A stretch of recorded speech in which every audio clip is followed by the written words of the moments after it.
हाँ जी बेटा, अस्सलाम वालेकुम। कैसे हैं हम लोग? हम लोग कर रहे थे बेटा डिफॉर्मेशन ऑफ सॉलिड्स की वर्कशीट सॉल्व कर रहे थे और उसके 10 ईयर के क्वेश्चंस कर रहे थे ऑल वेरिएंट्स के। अभी ख़त्म नहीं हुए। नेक्स्ट क्वेश्चन जो करना है वो है नवंबर 10 variant 22। A metal wire has spring constant K. Forces are applied to the ends of the wire to extend it within the limit of Hooke's law. Show that for the extension X, the strain energy stored in the wire is this much. Strain energy इसके equal है। तो हमें पता है strain energy जब Hooke's law ओबे होता है तो ग्राफ कैसा बनता है, एफ एक्स ये बनता है और ये एरिया एनर्जी स्टोर के इक्वल होता है।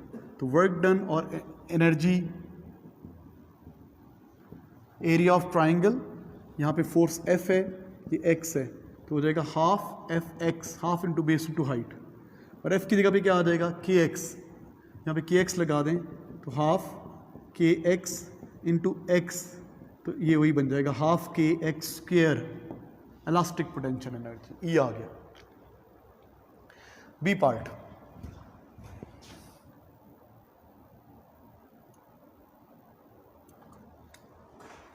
हाँ जी बी पार्ट क्या कहता है, the wire is now extended beyond its elastic limit. The forces causing this extension are then removed. पहले elastic limit से ज़्यादा किया, फिर forces रिमूव की। ये लोडिंग कर्व है, ये अनलोडिंग कर्व है, नज़र आ रहा है। अच्छा आगे कहते हैं the variation with extension x of force F is shown. आपको नज़र आ रही वेरिएशन।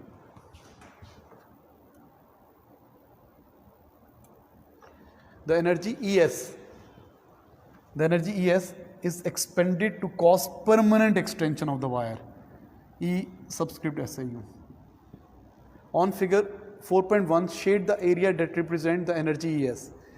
जो परमानेंटली डिफॉर्म करने में एनर्जी यूटिलाइज हुई है, ये वो एनर्जी होती है जो रिकवर नहीं हुई, जो एनर्जी रिकवर नहीं हुई, जो एनर्जी एटम्स को परमानेंटली डिसलोकेट करने में यूटिलाइज हो गई है, वो कौन सी एनर्जी होती है, ये वाली एनर्जी, तो दोनों ग्राफ में ट्रैप हो जाती है। नेट वर्क डन आपको पता है ना, ड्यूरिंग लोडिंग कितना वर्क डन किया है, लोडिंग कर्व के नीचे सारा एरिया। अनलोडिंग कितना वर्क डन किया है, work done by the spring unloading curve के नीचे एरिया।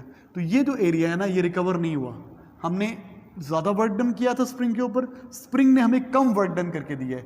तो ये जो नेट वर्क डन है, ये जो दोनों ग्राफ पे एरिया ट्रैप हो गया है, this energy is converted into internal energy, it is converted molecules की पोटेंशियल एनर्जी इंक्रीज करने में, उसको परमानेंटली डिफॉर्म करने में यूटिलाइज हो गई है। तो ये वाली एनर्जी बतानी है।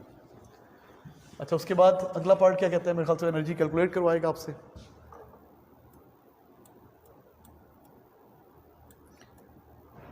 Use figure 4.1 to calculate the energy ES और suggest the change in structure of the wire that is caused by the energy. तो उसकी स्ट्रक्चर में क्या चेंज आएगा, एटम्स दूर दूर हो जाएंगे, वो एक्सटेंड हो जाएगा, उसकी लेंथ ज़्यादा हो जाएगी। अच्छा भाई ये एनर्जी एरिया निकालना है अब आपने। ओके ये दोनों ग्राफ के दरमियान जो एरिया ट्रैप हुआ है वो आपने निकालना है। तो इसलिए आप डब्बे काउंट करें। चलें ये छोटा डब्बा काउंट कर लेते हैं आप, ये छोटा डब्बा, ये देखें 1 2 3 4 4, ये भी 4 ही हैं, 1 2 3 4 5 हो गए, बल्कि हाफ ये भी है, हाफ ये भी है। इस तरीके से डब्बे काउंट करते रहेंगे। 1 2 3 4 5 5 + 5 10 + 5 15 + 1 2 3 4 5 15 + 5 20 20 1 2 3 4 5 25, ये 5 5 ही हैं।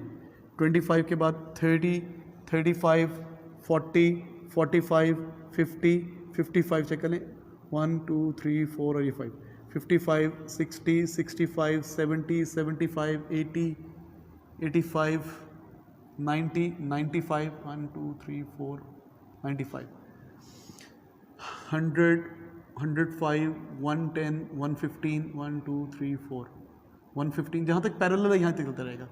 115 उसके बाद 120 1 2 3 4 120 के बाद 125, अब 4 4 ऐड करते रहे, पतला हो गया है।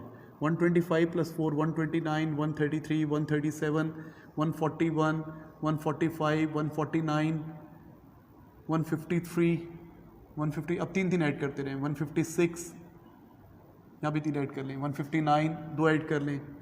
161 और यहाँ पे 2 ऐड करेंगे 163 और 164 स्मॉल बॉक्सेस।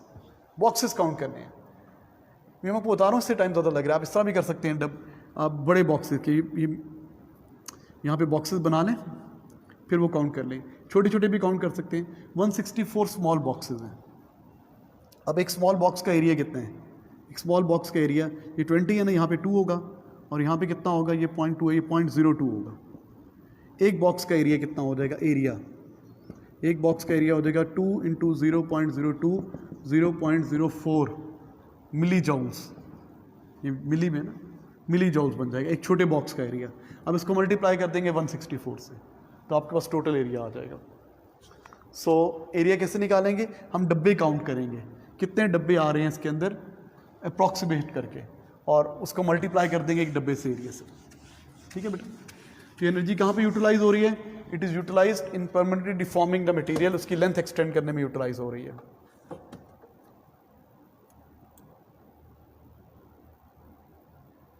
अरेंजमेंट चेंज हो रहा है मॉलिक्यूल्स का। अच्छा बेटा, next November 10 variant 23 briefly describe the structure of crystalline solid polymers and amorphous. ये अब खत्म हो गया सिलेबस में। क्रिस्टलाइन क्या होते हैं? रेगुलर रिपीटेड स्ट्रक्चर होता है ओवर द लॉन्ग रेंज। ठीक है? उसके बाद पॉलीमेरिक में क्या होता है? लॉन्ग चेन मॉलिक्यूल्स होते हैं और चेन्स आपस से एंटेंगल्ड होती हैं, जैसे नूडल्स की प्लेट में नूडल्स पड़ी होती हैं, एंटेंगल्ड होती हैं, क्रॉस लिंक्स होते हैं। एमॉर्फस मटेरियल क्या होता है? इनका प्रॉपर अरेंजमेंट नहीं होता। शॉर्ट रेंज अरेंजमेंट हो सकता है, लॉन्ग रेंज अरेंजमेंट नहीं होता। एमॉर्फस सब्सटेंस कब बनते हैं? जब लिक्विड को सुपर कूल कर देते हैं, एकदम से ठंडा कर देते हैं तो बन जाते हैं। तो ये आप सिलेबस पे नहीं है तो उसकी बात नहीं करनी। बाकी इन से पॉइंट्स पढ़ सकते हैं अगर आपका दिल कर रहा है तो। नेक्स्ट क्वेश्चन,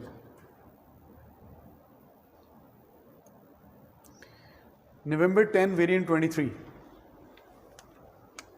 हाँ जी, a spring hangs vertically from a fixed point and a mass of 94 gram is suspended from the spring, stretching the spring as shown। ये mass है 94 grams का, ये mass हो रहा है। The mass is raised vertically so that the length of the spring is unextended। आप इसको ऊपर ले गए और यहाँ पे अनएक्सटेंडेड लेंथ है, मतलब इसके अंदर ये जो लेंथ है ना, ये समझे अनएक्सटेंडेड है, अनलोडेड लेंथ है। इसको उतना ऊपर लेके रिलीज करेंगे मेरे ख्याल से।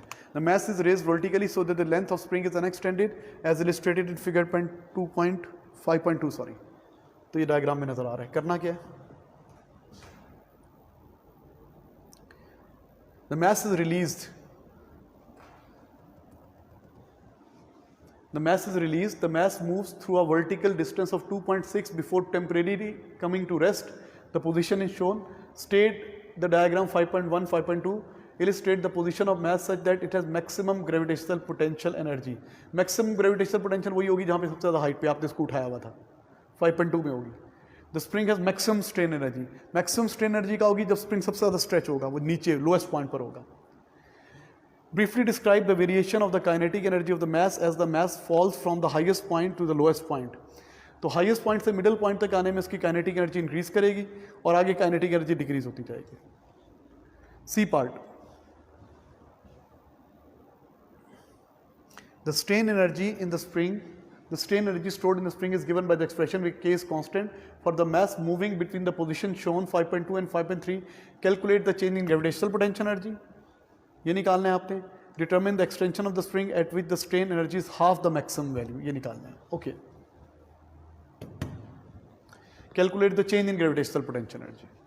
ऊपर से नीचे आने में 2.6 मिलीमीटर नीचे आ रहा है।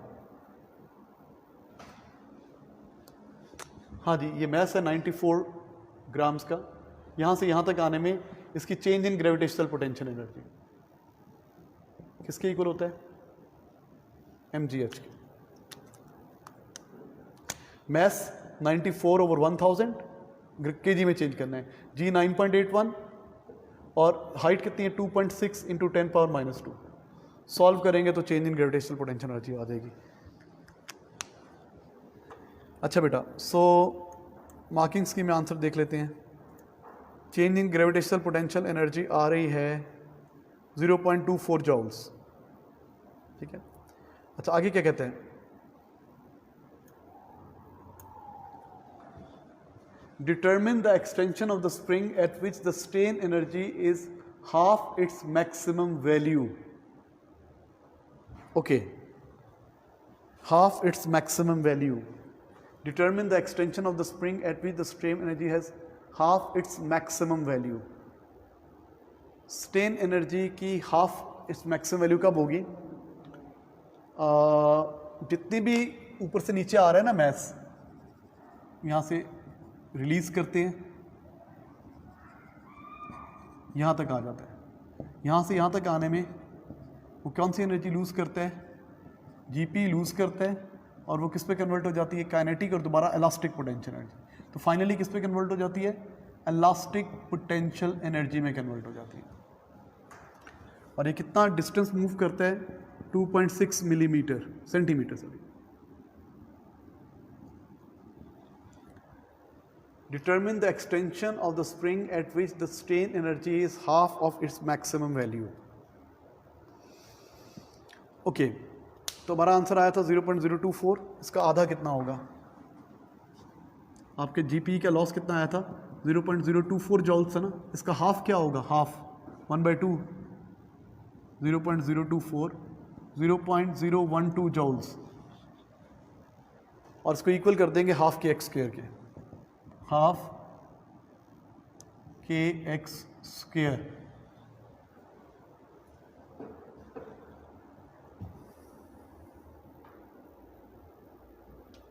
अच्छा भाई, अब के की वैल्यू क्या है? के की वैल्यू गिवन है आपको। हमने क्या निकालना है? Determine the extension eight which determine the extension of the spring at which the strain energy is half of its maximum value. अपनी मैक्सिमम वैल्यू का हाफ होगी, तो एनर्जी तो हाफ कर दी हमने। अब स्ट्रेन एनर्जी का फार्मूला ये होता है, तो के कैसे आएगा आपके पास?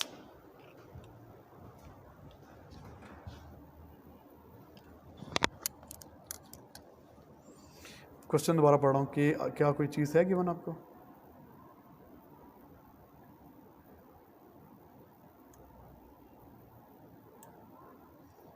$94 ग्राम्स है और 2.6 एक्सटेंड होता है, so the length increases.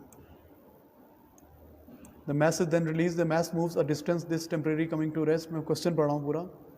The spring has maximum strain energy. Describe the variation हमने बता दी। The strain energy का expression बता दिया। Calculate the change in gravitational potential energy. Determine the extension of the spring at which the strain energy is half of its maximum value. Okay, ratio proportion से कर लें। देखो, हम इसको ऐसे कर सकते हैं, के की ज़रूरत ही नहीं पड़ेगी आपको।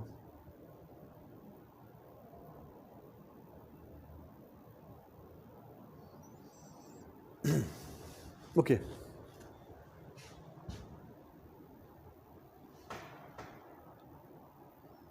इसको हम इस तरह कर लेते हैं। देखो,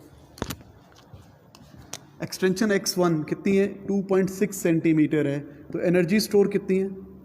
एनर्जी स्टोर है 0.024 जॉल्स, ठीक है। अब E1 है, x2 कितनी होगी कि एनर्जी स्टोर कितनी होगी? Half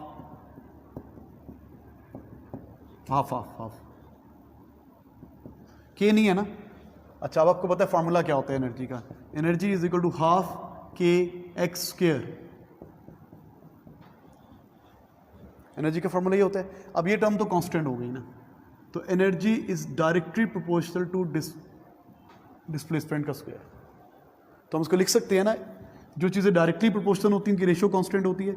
E1 over x1 square is equal to E2 over x2 square. अब वैल्यूज डाल दें।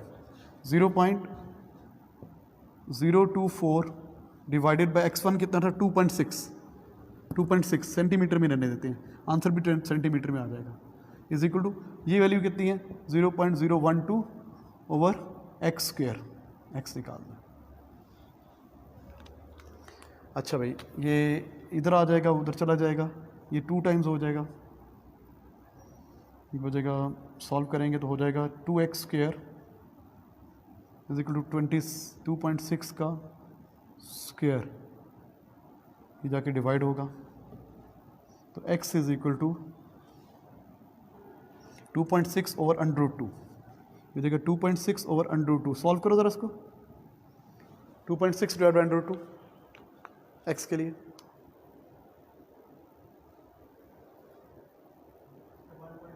1.8 सेंटीमीटर। तो बेटा हमें पता है इलास्टिक पोटेंशियल एनर्जी का फार्मूला होता है हाफ के एक्स स्क्वायर।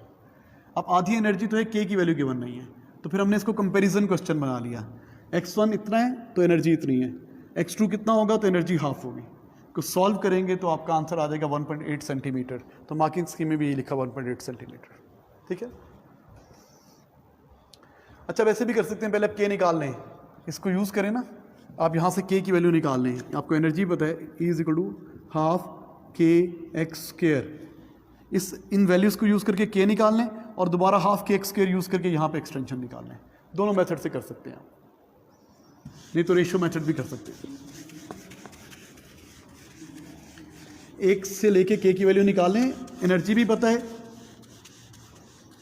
और एक्सटेंशन भी पता है। के जो पहले क्वेश्चन से आ जाएगा, पहले डेटा से आ जाएगा, उसको दूसरे डेटा में यूज़ कर दें। नेक्स्ट बेटा, November 11 variant 21, define stress, force over cross sectional area, strain, extension over original length. It is a fractional change in length भी बोलते होते हैं। B part, a wire of length 1.7 meters hangs vertically from a fixed point. ये wire है, 25 Newton weight है और ये wire है। The wire has cross sectional area this much and made up of a material of Young modulus this much. A load of 25 Newton is hung. Calculate the extension. Extension निकालनी है, तो young modulus का formula होता है FL/AE। E को subject बना लें, FL/AE। Force 25, length कितनी है 1.7, क्रॉस सेक्शनल एरिया कितना है 5.74 इंटू 10 पावर -8 और यंग मॉडुलस कितना है 1.6 इंटू 10 पावर 11। सॉल्व करेंगे तो बेटा ई की वैल्यू आ जाएगी, वो किसी को मसला नहीं है। मार्किंग स्कीम में देख लेते हैं एक्सटेंशन की वैल्यू कितनी आ रही है। फार्मूला यूज़ किया 4.6 इंटू 10 पावर -3 है कि -8 है, -3। अच्छा आगे कह रहे हैं बी पार्ट, ये तो इजी था, वैल्यूज डाली तो आंसर आ गया। Next part, the same load is hung from the second wire of the same material. Same load को हैंग किया है, सेकेंड वायर मटेरियल भी सेम है, यंग मॉडल भी सेम है। The volume is twice the length but same the volume. Length double है, पहली वाली वायर ये थी,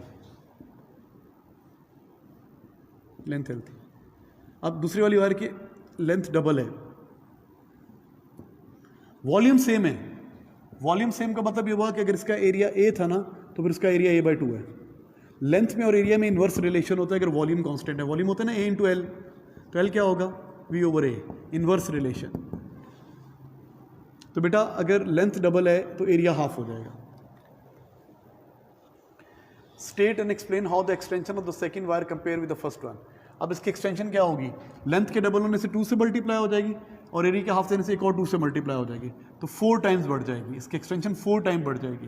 देखो ना, ई को सब्जेक्ट बनाओ, ई किसके इक्वल है FL/AE। AE ये भी कांस्टेंट, ये भी constant. E is proportional to L/A। अब क्या हो रहा है, पहली वायर की एक्सटेंशन कितनी थी E, दूसरी वायर की एक्सटेंशन भी E होती जब सब चीज़ें सेम होती। लेंथ 2 से मल्टीप्लाई हो रही है तो E का L से ये रिलेशन है। जब ये 2 से मल्टीप्लाई हो रही है तो ये भी 2 से मल्टीप्लाई हो जाएगी।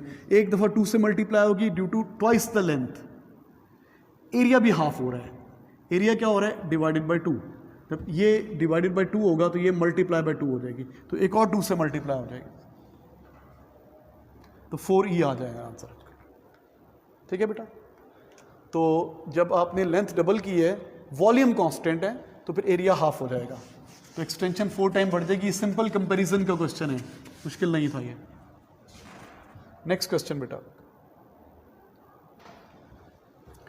June 11 variant 22, a student measures the young modulus of the wire, describe with the aid of diagram the apparatus that could be used। Young modulus of the wire निकालना है, कौन सा apparatus यूज कर सकते हैं। Young modulus के लिए आपको पता है क्या होना चाहिए, FL/AE।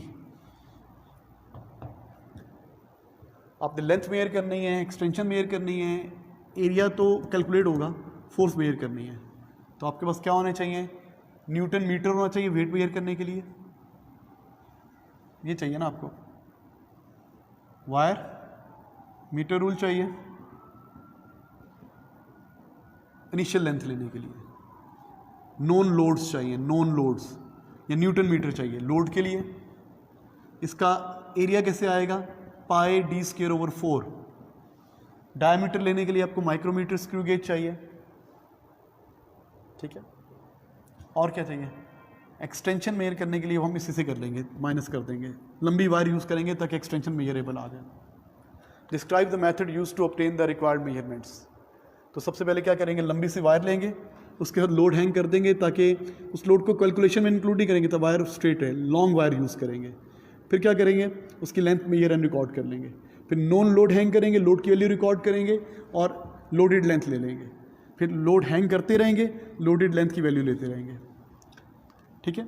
और फिर लोडेड में से अनलोडेड को माइनस करके एक्सटेंशन निकाल लेंगे। फिर इसको सॉल्व कैसे करेंगे, Young modulus is equal to F over E into L over A, और एफ और ई का ग्राफ बनाएंगे। जो भी पॉइंट्स आएंगे 10 फीट लाइन बनाएंगे तो रैंडम एरर रिमूव हो जाएगा, और लाइन के ऊपर नीचे जाने से सिस्टमैटिक एरर रिमूव हो जाएगा। तो यहाँ पे ग्रेडियंट यूज कर लेंगे। यंग मॉडुलस क्या होगा, स्लोप इंटू एल ओवर ए। तो पहले क्या किया, एक लंबी सी वायर ली, लोड हैंग कर दिया, उसकी लेंथ रिकॉर्ड कर ली, एक जगह से, दो जगह से, तीन जगह से डायमीटर ले लिया, डायमीटर की एवरेज ले ली, ये फार्मूला ले लिया, उससे क्या आ जाएगा, एरिया आ जाएगा, पाई डी स्क्वायर ओवर 4। फिर क्या करेंगे, इसके साथ नॉन लोड हैंग करेंगे, लोडेड लेंथ लेंगे। फिर नॉन लोड हैंग करेंगे, लोडेड लेंथ रिकॉर्ड करते जाएंगे वैल्यूज। लोडेड में से अनलोडेड को माइनस करेंगे, एक्सटेंशन आ जाएगी। फिर फोर्स एक्सटेंशन ग्राफ बनाएंगे, उस ग्राफ का ग्रेडियंट यहाँ पे यूज करेंगे तो यंग मॉडुलस आ जाएगा। Describe how the measurements taken can be use to determine the Young modulus. वो ऐसे मेजरमेंट्स को ये आपने एक्सप्लेन करना है। ये पूरा एक्सपेरिमेंट आपने नोट्स पे लिखा हुआ है। तो आपको अपरेटस क्या चाहिए, इस तरह भी कर सकते हैं, बाज़ लोग इसको यूँ करते होते हैं, यूँ वायर को हैंग करके लोड नीचे हैंग कर रहे होते हैं। यूँ भी कर सकते हैं आप, वायर को यूँ बांध दिया टेबल के साथ, अभी पुली लगा दी,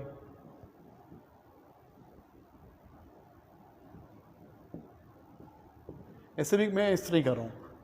तो टेम्परेचर कंट्रोल लैब में करें, ज़ीरो एरर को कंफर्म कर दें, और इसके नीचे सैंड बकेट रखें, गिर जाए तो पाँव पे ना गिरे, और गॉगल्स पहने, टूटे तो आँख पे ना लगे।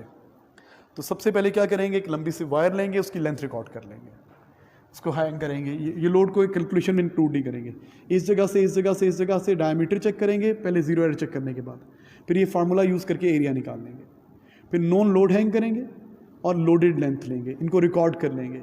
लोड हैंग करते रहेंगे, लोडेड लेंथ लेते रहेंगे। लोडेड में से अनलोडेड को माइनस करेंगे, एक्सटेंशन आ जाएगी। फिर इसको अनलोड करके चेक करेंगे वापस आया कि नहीं आया, इलास्टिक लिमिट एक्सीड हुई कि नहीं हुई, वो नहीं होनी चाहिए। फिर फोर्स एक्सटेंशन ग्राफ बनाएंगे, इस ग्राफ का ग्रेडियंट को इस फार्मूला में यूज़ करेंगे तो यंग मॉडुलस आ जाएगा, ठीक है। नेक्स्ट बेटा,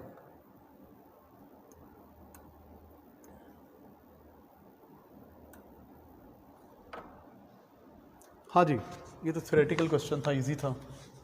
आपके नोट्स में लिखे हुए हैं, हमने यंग मॉडुलस कैसे फाइंड आउट कर सकते हैं। अपने नोट्स में एक्सपेरिमेंट पढ़ लें। वैसे ब्रीफली तो मैंने बता दिया आपको। टाइम कितना हुआ है?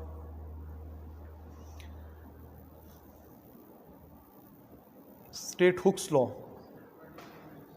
हुक्स लॉ क्या होता है? Extension is directly proportional to load within the limit of proportionality.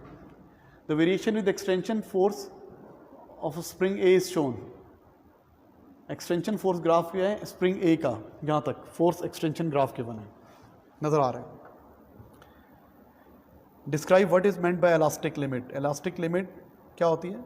It is a maximum force और point up to which the deformation is temporary. The point at which the material, it is maximum point up to which the material comes back to is original shape. उसके बाद ज़रा सी भी force लगा देंगे तो वापस नहीं आएगा। Calculate the spring constant. तो बेटा वो ग्रेडियंट से निकाल लेंगे, इस ग्राफ का ग्रेडियंट। राइज ओवर रन, यहाँ पे वैल्यू कितनी है? पढ़ लेंगे वैल्यू। जिस पॉइंट को पढ़ना आसान है वो भी ले सकते हैं, जरूरी नहीं ये पॉइंट यूज़ करें, आप कोई भी पॉइंट ले सकते हैं जो ज़्यादा सबसे ईजी है पढ़ना। ये पॉइंट ईजी लग रहा है, कोने से गुजर रही है, ये भी सही है। यहाँ पे 6 है, यहाँ पे 5 होगा और 7 होगा, तो ये 7.2 है, 7.2 और फिर ये कितनी है वैल्यू? 9, 9 इंटू 10 पावर माइनस 2 भी है, तो 7.2 over 9 into 10 power minus 2 solve किया आ जाएगा 7.2 ओवर 9 इंटू 10 पावर माइनस 2, ये ऊपर जाके multiply 720 over 9, 80 newton per metre आ जाएगा। स्प्रिंग कांस्टेंट आ गया बेटा। Next, calculate the work done in extended spring to force of 6.4 newton. 6.4 newton तक एक्सटेंड करने में वर्क डन निकालना है, तो एरिया ले लेंगे ना, 6, ये 6 है, 6.2 6.4 ये area, half into base into height, और जब 6.4 लेंगे तो साथ ये भी मल्टीप्लाई करेंगे, तो बेटा एरिया से आ जाएगा, मुश्किल नहीं है ये पार्ट। अब वो कह रहे एक और स्प्रिंग। नेक्स्ट बेटा,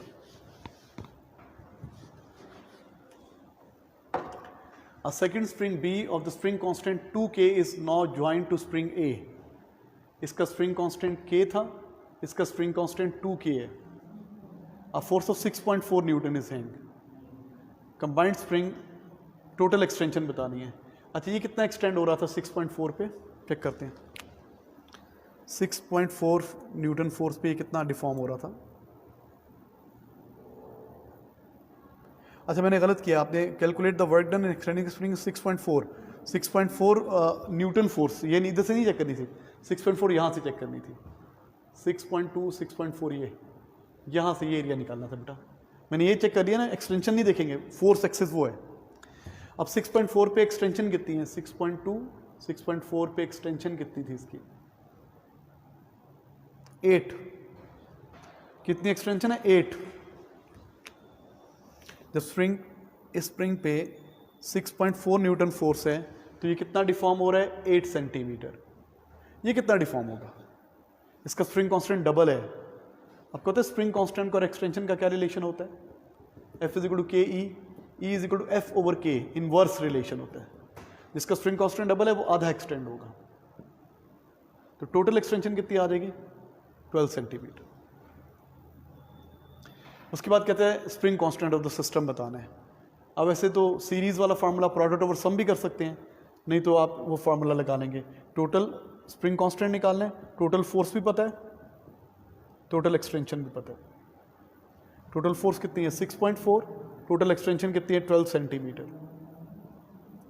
सॉल्व करेंगे तो स्प्रिंग कांस्टेंट आ जाएगा, इजी पार्ट। नेक्स्ट मेरा बेटा, नवंबर 11 variant 22।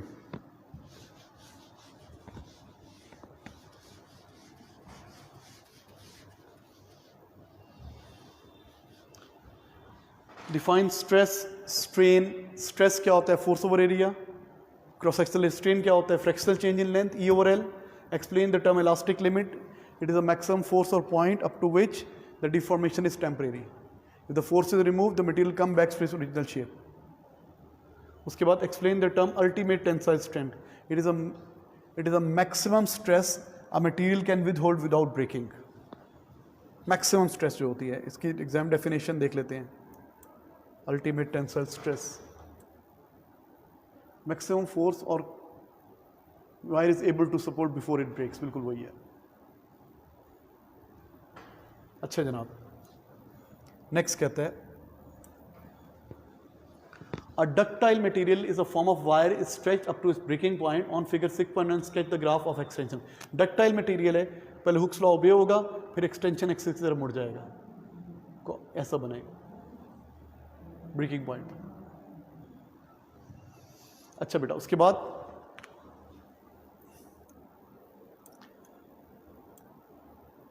On figure 3.2 sketch a variation force extension the brittle material up to a breaking point.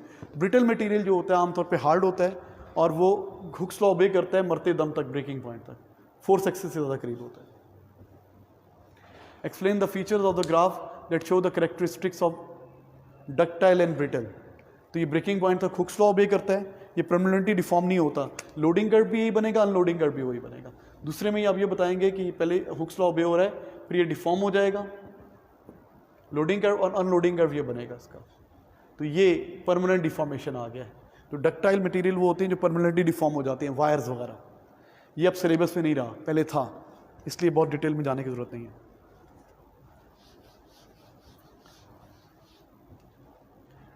अब कह रहे हैं जी force F is remove for the material just before the breaking point, describe the subsequent. Ductile में कैसे होगा, brittle में कैसे होगा? तो मैंने बता दिया, लोडिंग अनलोडिंग होने तो बना ही लिए थे। ब्रिटल में लोडिंग अनलोडिंग सेम बनेगा, यही लोडिंग है, ये अनलोडिंग है। डक्टाइल में ये लोडिंग है और ये अनलोडिंग है। ठीक है जी। नेक्स्ट हो गया June 12 variant 21. One end of the spring is fixed to a support. A mass is attached to the other end of the spring. Spring है, mass attach हो रहा है इसके साथ, हुआ है। डायग्राम देख लें, figure 3.1. The mass is in equilibrium. ये जो mass था spring के साथ अटैच है, इक्विलिब्रियम में है। The mass is in equilibrium explained by the reference of the forces acting on a mass. What is meant by equilibrium? तो इसमें कौन कौन सी फोर्सेज हैं? एक तो उसका वेट नीचे लग रहा है और एक स्प्रिंग में टेंशन लग रही है, और ये दोनों क्या हैं? इक्वल एंड ऑपोजिट, बैलेंस्ड है। Total upward force, magnitude of total upward force is equal to magnitude of total downward force. The mass is pulled down and released at time t is equal to 0. The mass oscillate up and down. The variation with time t of the displacement of the mass is shown. Displacement time graph given है आप। Use figure 3.2 to determine the time when the mass is maximum speed. Maximum speed कहाँ पर होती है? ये displacement time graph है जहाँ पे gradient maximum होता है। Displacement time graph, तो यहाँ पे gradient maximum है, इस जगह पे, इस जगह पे। तो यहाँ पे speed maximum है, यहाँ पे speed maximum है। The elastic potential energy is maximum. Elastic potential energy maximum कब होगी? जब उसका कहां से रिलीज किया उसको? The mass is pulled downward and released. Okay, शुरू में ये डिस्प्लेसमेंट है ना, डाउनवर्ड पुल किया है। जब इसको डाउनवर्ड पुल करेंगे ना, या यहां पे था ना ये, जब इसको डाउनवर्ड पुल करेंगे तो यहां तक आ जाएगा, मैक्सिमम डिफॉर्म होगा। और ये कितनी है? 4 सेंटीमीटर नीचे आपने पुल किया। यहां पे स्प्रिंग मैक्सिमम स्ट्रेच होगा, फिर छोड़ेंगे तो ऊपर जाएगा, कम एक्सटेंशन कम हो जाएगी। तो इलास्टिक पोटेंशियल एनर्जी मैक्सिमम कब होती है? जब एक्सटेंशन मैक्सिमम होती है। तो वो इस पॉइंट पे, इस जीरो टाइम पे मैक्सिमम है, और जब ये मैक्सिमम है, नेगेटिव डिस्प्लेसमेंट मैक्सिमम है, तो इलास्टिक पोटेंशियल एनर्जी मैक्सिमम है। यहाँ पे मैक्सिमम नहीं है, यहाँ पे तो मीन से भी ऊपर चला गया, यहाँ पे मिनिमम है। The mass is in equilibrium. Mass equilibrium में कब है? कब होता है इक्विलिब्रियम में? जब वो मीन पोजीशन से गुजर रहा होता है, फोर्सेस बैलेंस्ड होती है, इनर्शिया के जिससे ऊपर जाता है। यहाँ पे डिस्प्लेसमेंट जीरो होता है, यहाँ पे मीन पोजीशन पर है। मीन पोजीशन, डिस्प्लेसमेंट जीरो, ऊपर क्यों जा रहा होता है? इनर्शिया की वजह से। अच्छा, भी हो गया। नेक्स्ट, अब खत्म नहीं हुआ। C part.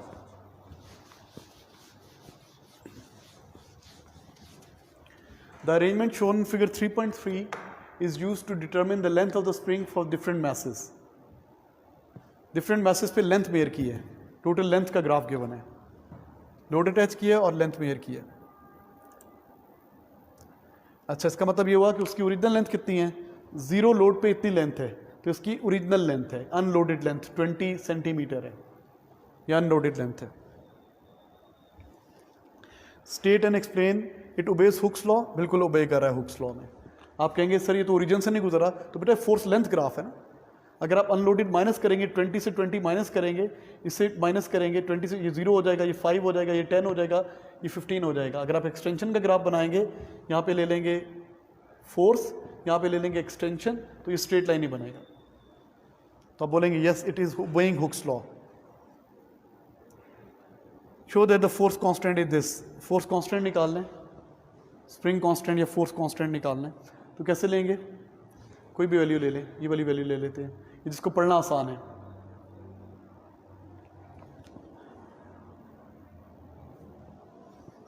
इस ग्राफ का ग्रेडियंट ले रहे हैं आपने 30 पे, 25 पे भी नहीं गुजरा, ऊपर तक जा रहा है। ये पॉइंट सही है, ये होगा 25, 30.5, 30.5 में से 20 माइनस कर दें, एक्सटेंशन चाहिए आपको, ये कितना हो जाएगा 30.5, 10.5, और ये फोर्स कितनी है यहाँ पे,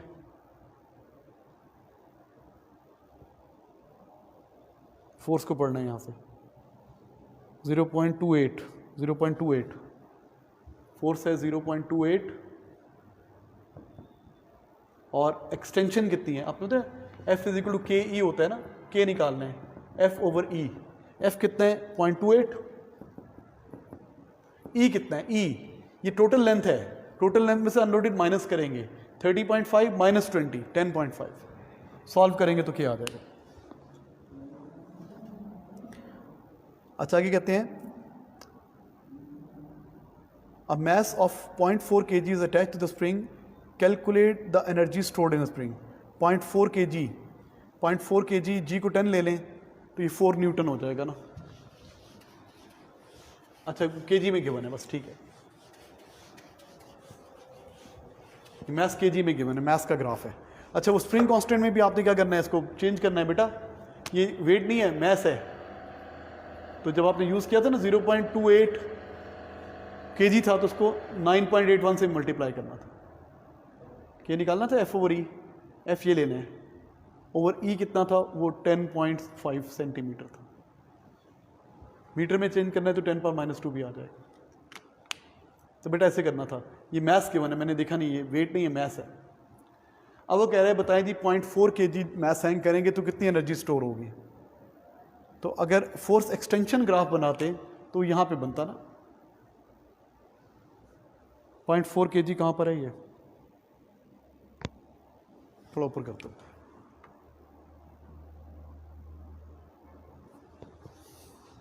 ये 0.4 kg,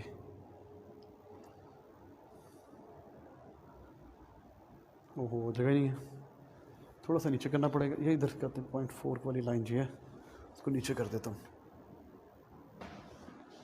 सही है 0.4 वाली लाइन है, 0.4 वाली लाइन पे ऊपर जाएं, ऊपर जाएं, ऊपर जाएं, ऊपर जाएं, ऊपर जाएं, ये होगी, और यहाँ पे कितना है 20। बेटा ग्राफ ये वाला एरिया निकालना है आपने, ये वाला एरिया, ये वाला एरिया, असल में आप समझें कि ये यहाँ पे 0 एक्सटेंशन है ना, 20 तो अनलोडेड लेंथ है ना, 20 में से 20 माइनस करें 0 आ गया, यहाँ पे 5 है, 20 माइनस करें, इससे 20 ये 10 है, इससे 20 माइनस करें ये 15 है, हमें ये वाला एरिया निकालना है, half into base into height, half base कितनी है, ये बेस है 15 सेंटीमीटर है, इंटू 10 पावर माइनस 2 आएगा, हाइट कितनी है, हाइट हाइट ये 0.4 kg है ना, तो 0.4 इंटू 9.81 सॉल्व करेंगे तो आ जाएगा। बेटा ये वाला एरिया नहीं है लेकिन उसको न्यूटन में चेंज करना है। आप चाहें तो पहले ग्राफ अलग से बना सकते हैं, फोर्स एक्सटेंशन ग्राफ बना लें, 0 फोर्स है और ये 0.4 इंटू 9.81 है, और यहाँ पे एक्सटेंशन कितनी थी हमारी आई, एक्सटेंशन आई थी 15 सेंटीमीटर, ये वाला एरिया लेना था एक्सटेंशन फोर्स, ये वाला एरिया, ये एरिया लेंगे तो एनर्जी स्टोर आ जाएगी। बेटा ये फोर्स एक्सटेंशन ग्राफ नहीं है, फोर्स लेंथ ग्राफ है, ये अनलोडेड लेंथ है, 20 को हर एक से माइनस करेंगे तो एक्सटेंशन आएगी, तो सोच के करेंगे तो होगा।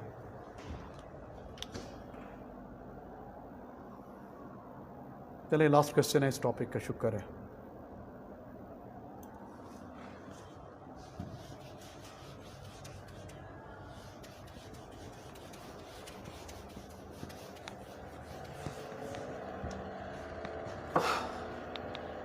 June 12, variant 22. Define Young modulus. It is a ratio of stress to strain. A load F is suspended from a fixed end by the steel wire. The variation of extension of the load is shown. Force extension graph given है, नजर आ रहा है।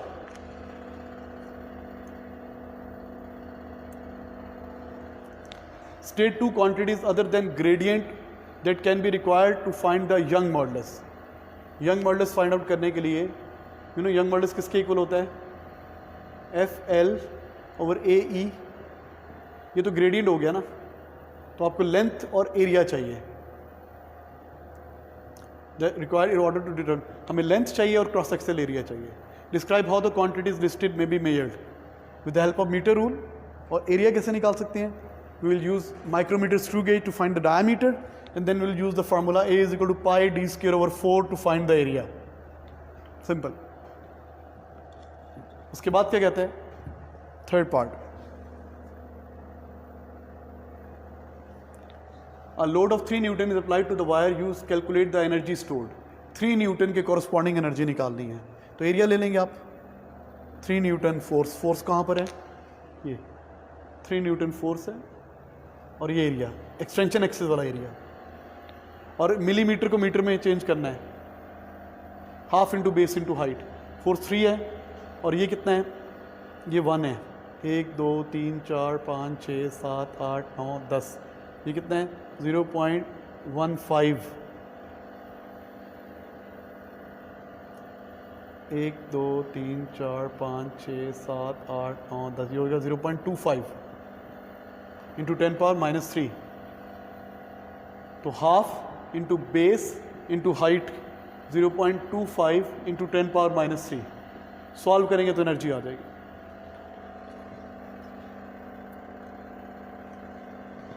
Last part क्या कहता है? A copper wire has same dimensions, length area same है।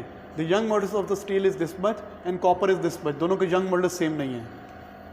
अच्छा, the sketch the variation of F for इतनी मिलीमीटर एक्सटेंशन के लिए। Copper wire is not extended beyond its elastic limit of proportionality. पहले किसका ग्राफ गिवन है आपको? Steel wire का। स्टील वायर का ग्राफ गिवन है, आपने कॉपर वायर का बनाना है। स्टील का, कॉपर वायर का यंग मॉडल्स इससे आधा है, बाकी सब कुछ सेम है। कॉपर वायर का, ये स्टील वायर का ग्राफ है। इसका यंग मॉडल्स ई है, तो कॉपर का यंग मॉडल्स इससे हाफ है। चेक कर लें दोबारा। The Young modulus of the steel is this much 2.2 और कॉपर का 1.1, हाफ।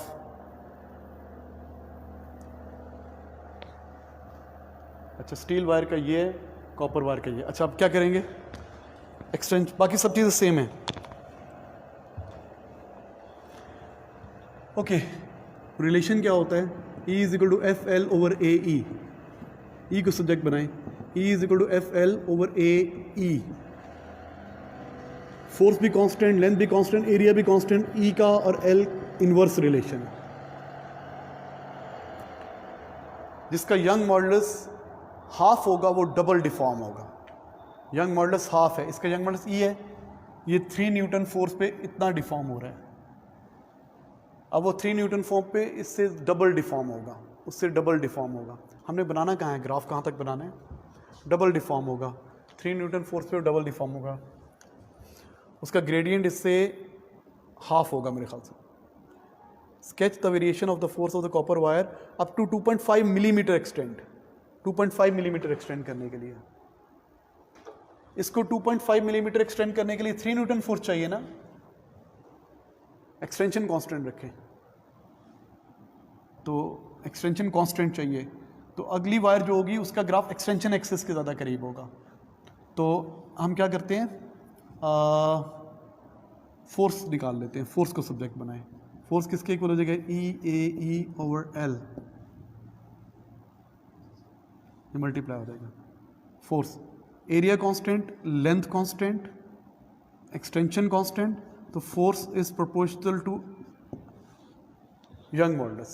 तो यंग मॉडल्स हाफ है, तो फोर्स हाफ लगानी पड़ेगी उतना ही डिफॉर्म करने के लिए। उतना ही डिफॉर्म करने के लिए बेटा अगर आप इतनी फोर्स लगाओगे ना 3 न्यूटन पे, ये कितना डिफॉर्म हो रहा है? 0.25 ना, तो वो इससे डबल डिफॉर्म होगी, उसकी एक्सटेंशन डबल होगी। लेकिन हमें एक्सटेंशन डबल नहीं करनी, हमने एक्सटेंशन इतनी करनी है, तो आपको फोर्स आधी लगानी पड़ेगी 1.5। तो ये जो लाइन बनेगी इसका ग्रेडियंट इससे हाफ बना लेंगे, बस ये ग्रेडियंट हाफ हो जाएगा, इसका ग्रेडियंट हाफ हो जाएगा। उतना ही डिफॉर्म करने के लिए आधी फोर्स लगानी पड़ेगी। क्यों? क्योंकि यंग मॉडुलस आधा है तो डिफॉर्मेशन डबल होगी।